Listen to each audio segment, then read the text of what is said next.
நண்பர்களுக்கு வணக்கம். நான் ஆயுர்வேத மருத்துவர் சுனில் கிருஷ்ணன், காரைக்குடி அரிமளம் வைத்தியசாலை. உங்களுக்கு நெஞ்சு எரிச்சல் இருக்கு, படபடப்பா இருக்கு, அடிக்கடி ஏப்பம் வந்துகிட்டே இருக்கு, இந்த மாதிரியான தொந்தரவுகள் இருந்ததுன்னா நீங்க இந்த காணொலியை கட்டாயம் பார்க்கணும். ஏன்னா இது ஏன் வருது, இதை எப்படி அணுகிறது, எப்படி தவிர்க்கிறது, தீர்வு என்ன, இது எல்லாத்தையும் ஆயுர்வேதத்தினுடைய கோணத்திலிருந்து நம்ம பார்க்க போறோம். ஆயுர்வேதத்தை பொறுத்தவரையும் உடல்ல ஒரு வயிற்றுல ஒரு அக்னி இருக்கு, அனல் இருக்கு. அந்த அனல்ங்கிறது தான் நெருப்பு. அந்த நெருப்பு தான் செரிமானத்துக்கு ரொம்ப முக்கியமான ஒரு காரணியாக சொல்லப்படும். இந்த வயிற்றுல இருக்கக்கூடிய இந்த அக்னிக்கு பாச்சகம் அப்படின்னு பேர். பாச்சக பித்தம் அல்லது ஜட்டரா அக்னி. ஜட்டரம்னா வயிறு, வயிற்றுல இருக்கக்கூடிய நெருப்பு. இந்த நெருப்பு தான் நாம் உட்கொள்ளக்கூடிய உணவை வேற இதுவாக பிரித்து தாதுக்களாக பிரிக்கிறது, பூதங்களாக பிரிக்கிறது. அதாவது பூதம்னா 5 மகாபூதங்கள். நம்ம நெருப்பு, வழின்னு இந்த மாதிரி சொல்றோம் இல்லையா, நீர், நெருப்பு, ஆகாயம், அந்த மாதிரி பிரிக்கிறது. இது எல்லாமே அந்த வயிற்று அக்னியினுடைய வேலை. இப்போ நாம் தொடர்ந்து நேரம் தவறி சாப்பிட்டு கொண்டே இருக்கிறோம்.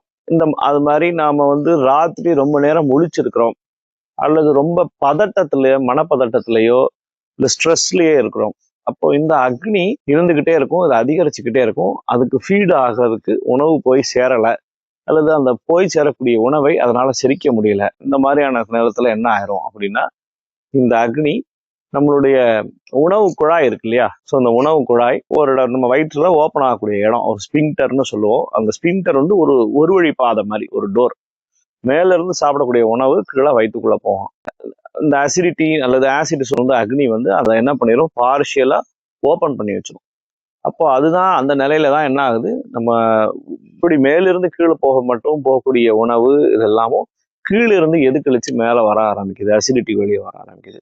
ஸோ இது என்ன பண்ணும், இங்கே நெஞ்சு எரிச்சலாக வரும். அப்புறம் தொண்டையில நமக்கு ஒரு சளி மாதிரி ஒன்று வரும், தொண்டை கட்டும், இதெல்லாமே நடக்கும். படபடப்பு வரும்.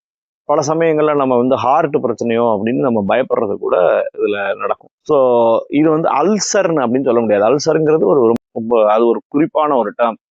வயிற்றுல புண்ணாக ஏற்பட்டு அதுல இருந்து ரத்தம் வர்றது, ஆறா புண்ணாக இருக்கிறது, குடல் புண் அல்லது வயிற்று புண்ணு சொல்லக்கூடியது. ஸோ தொடர்ச்சியாக ரொம்ப நாள் அந்த மாதிரி இருக்கும்பொழுது அல்சர் வர்றதுக்கு வாய்ப்பு இருக்கு. ஆனா இது ஜெர்டுன்னு சொல்லக்கூடிய இதுல இன்னும் என்ன அவசரம், ப்ளோட்டிங் இருக்கும், வயிறு உப்புசமாவே இருக்கும், இல்லை கொஞ்சமா சாப்பிட்டாலே உப்பிக்கும். இதெல்லாமே இதுல சேர்ந்த இந்த குரூப் ஆஃப் டிசீஸ்ல சேர்ந்ததுதான்.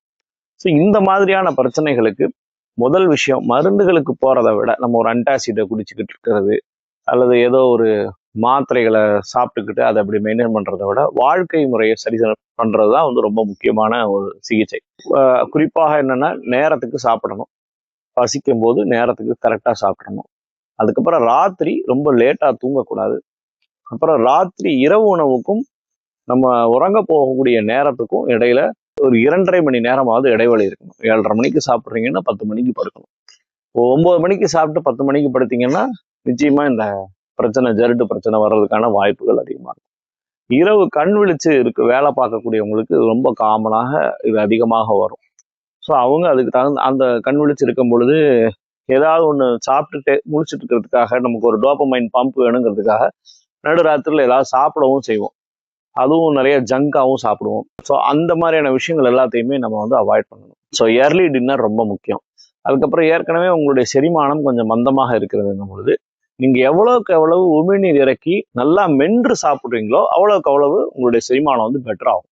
ஸோ அதனால அதுவும் ரொம்ப முக்கியமான ஒரு விஷயம். நல்லா ஒரு 4 இட்லி சாப்பிட்றீங்கன்னா கூட ஒரு 10 நிமிஷம் நேரம் எடுத்துக்கிட்டு அதை நம்ம சாப்பிடணும். அதுக்கப்புறம் தண்ணி குடிக்கிறது.